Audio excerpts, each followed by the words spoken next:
So if you had a wish list, so I guess you keep well, Julius Randle clearly can opt out of his free agent. He can opt out.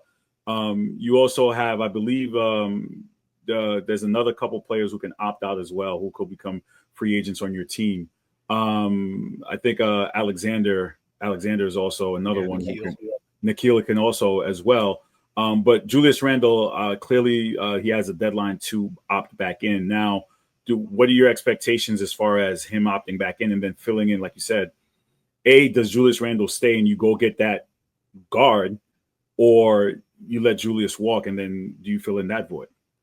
I mean, from what I could tell, it seemed like he was happy to be in Minnesota throughout the year. Like everybody was shocked when the Cat trade happened, right? Nobody saw it coming because it was a day or two before training camp.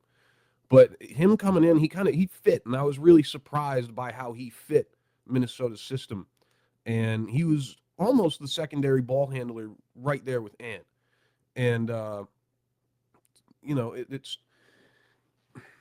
it's tough. I think I was wishing, or one of my wish lists of guys that we could have get was Darius Garland, but I think that's a far stretch, especially because Cleveland, they're one of the best teams in the East. I'm not sure if they're just going to blow that whole thing up. So, in your opinion, they just need re-sign Julius Randle, go out and get another guard, and that'll get you to the finals. Because again, back-to-back conference championship appearances, the expectation I would like to assume going into next season is you're right there, right? You're right there, and no one even expected it. As I said, is going to go get that guard, the answer that you need. I mean, I know that they were also interested at getting KD at the trade deadline. I mean, there's a myriad of different moves that they could make, and it's just up to the front office and Tim Connolly on what he thinks was really going to shape the direction of this franchise. But I think as long as you have Julius Randle, Rudy Gobert, and Anthony Edwards, you have a solid core right there that you could build around. Who's that guard? See, that's the tough part. I mean, we have. Who's that? Listen, you have you already said your wish list was Darius Garland, but who's that guard that comes in? And I guess Mike Conley is questionable if he retires or not. And I think he's on an expiring contract. I believe $10 million is what I saw.